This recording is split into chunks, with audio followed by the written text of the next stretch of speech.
unbelievable afternoon. What is it like after, let's face it, some tough times to see this place like this? Unbelievable, unbelievable. Being here with our people, with the fans, with the team, we really know how we suffer on this during the season. But the only way is putting the face here and showing who we are. And I think today it was the best moment to do it.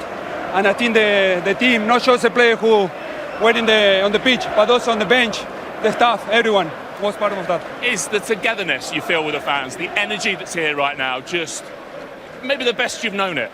Absolutely, absolutely.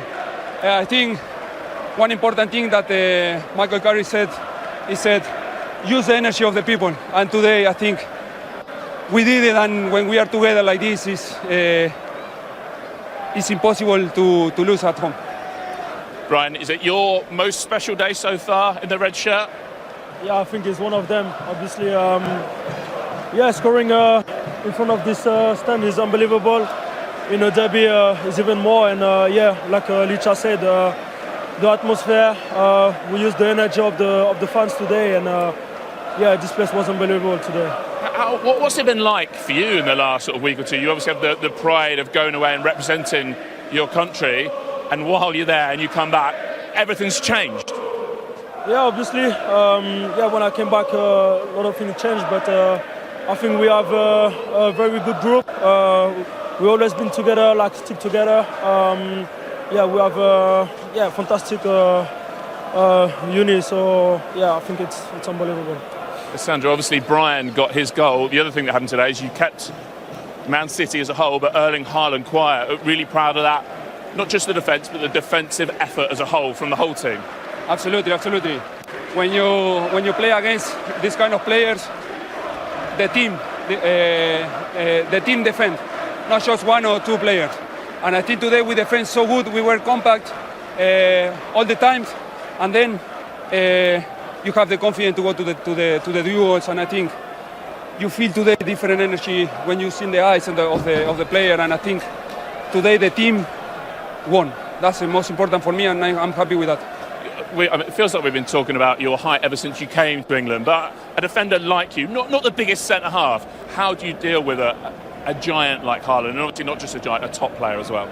Being focused the whole game. I think if you give 1 or 2 seconds to Haaland, he will score. And I think you have to be really focused in the game and don't have to be comfortable in the back like nothing happened, because then the switch and the change, the click and the score, they are like this. That's why Haaland every season scored 30, 40 goals. So I think we have to be always focused. Brian, last word on the new manager. How well has he done to bring you together in terms of like the emotional effort, the intensity, and also the tactical switches he made today? How much of this is down to him, to Michael Carrick? Yeah, I think it's a bit of everything. Obviously, it's not easy because we had only 3 days, and I think as I said, because we are all together, we all want to go in the same way, in the same aim as well. So I think we tried to be as focused as possible today. As Licha said, we've been a lot together. Everyone was defending, everyone was attacking. So at the end, it's been a team effort today. Very good result. Well played, both of you. Thank you. And they get a great reception from the Stretford end as well as they depart from Patrick Davison, and why not after a performance like that and a victory like that, which they've long been waiting for to celebrate here at Old Trafford. And extra special to come in Michael Carrick's first game, and extra special to come against Manchester City as well. And look where they are. They were 3 points off the top 4 going into it. Now they've knocked Liverpool out of the top 4 on goal difference for the time being, at least. Manchester City there, still in second place, 6 points behind. Arsenal have a chance to extend that lead over City to 9 points when they go to Forest later. Aston Villa could still have a say in this title race as well. Don't forget, they are at home to Everton tomorrow. This is what the picture looks like. Liam Rosenior taking charge of his first Premier League game when Chelsea take on Brentford in just 25 minutes' time. Leeds at home to a Fulham side unbeaten in 6. Liverpool unbeaten in 9 take on a Burnley team who haven't won in 12. Frimpong at right back for Liverpool today. Ekitike starts up front for them. Sunderland up against a Crystal Palace side without Mark Gahey. Haven't won in 6. Oliver Glasner, of course, confirming his departure at the end of the season in his press briefing yesterday. We'll see how they react to that. And Spurs hand a debut to Conor Gallagher right from the start as they take on West Ham United, for whom it feels a real crunch game. They haven't won in 10. At 5:30, Forest play Arsenal, and then the 2 live games tomorrow: Wolves, Newcastle, Aston Villa, Everton, and on Monday night we're watching Brighton take on Bournemouth. You can follow everything, remember, on the Sky Sports app across the day and across the weekend. Scan that QR code and you'll be the first to see the goals and all the highlights. So to get a response and a performance like that in that short space of time? What they've done has been absolutely fantastic.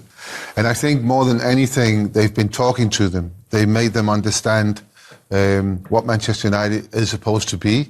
And then he's given them the freedom to go and do that. So there was no, as soon as they won the ball, it didn't matter where the ball was won, there was no restraint. Go forward. And we saw that in the first goal. You had, it's a free kick that Harry defends, heads it out, and all of a sudden they're 4 against 2. That's not something I've seen for a very, very long time in Manchester United. But that is what Manchester United historically always has been able to do. As soon as the ball is won, you go forward and you don't think about what's going to happen behind you. That, I think, is something they've been talking to them about a lot, that when you get that opportunity. And it was fantastic. I mean, I can't praise Michael Carrick and his staff enough for what they've done in such a short space of time, because it was not easy. And again, I go back to the 2 games where Fletcher was in charge. There was no difference. You couldn't see a difference with the same players. Today, it was 2 different worlds. It's just, if they could keep this up, I'm just looking at the fixtures left, The Champions League is one game and you dream it. One thing Michael did say was, I've told the players to enjoy it. We're playing for Manchester United, you're playing at Old Trafford here. And you saw a smile on not just the players, but the supporters' face again today, Michael. Yeah, but you can't... Enjoyment is a byproduct. You don't go onto the pitch thinking, I'm going to love this today. Winning, you only enjoy it if you're winning, if you're scoring goals, if you're breaking fast. I mean, the pace in that Manchester United team now, they got... Peter said about direct, they were looking forward, but you can do that when you've got pace up front. And everywhere you look, there was players wanting to run forward. And then you get 1 or 2 players on the ball. You get Bruno on the ball, you get Kobe Mainoo on the ball. Casemiro was brilliant today. And all of a sudden it looks like a team when you've got those players willing to run forward. So, yes, enjoyment, and everybody loves playing football. I mean, it's the greatest game in the world. But I tell you what, it's the worst game in the world when you're playing rubbish as well. And you can't enjoy it then. And these Manchester United players have probably hated football, hated the game for a long, long time. So, yes, enjoyment is really important, but I don't think that you can go onto a pitch and say, we're just going to enjoy it today. Enjoyment comes with playing well and winning, and they will more than enjoy it tonight. And City didn't enjoy it. And some of those points Michael's making about the way United set up with that pace, and did it catch them out a little bit?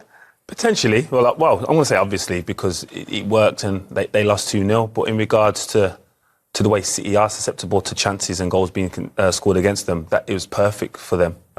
They like to press high. They like to keep every player up high to sustain attacks. But then when you find yourself defending, it's either an offside or one-on-one.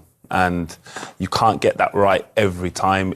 Can we, any of us, think of a moment in the game where someone was jockeying a United forward and there was delay in the attack? It was either he's offside or he's in on goal, and you can't defend like that. You're not able to give yourself a breather, to be honest. It's hard to kind of get momentum in the game, because even if it's offside, it still lifts the crowd and it still gives momentum to the attacking team. So they probably need to learn to defend a little bit deeper and suffer and be comfortable in making it harder to beat, rather than when someone wins the ball, within 3 passes, they can be in front of your goal. And again, the first goal, that can't happen. They can't have an attack. And if I just think about where Cherkis took the free kick from and the distance, Mbeumo's 10 yards ahead of him. By the time he scored the goal, I think Cherkis 40 yards behind him. Like, that can't be, especially in a derby, that can't be the outcome to any goal.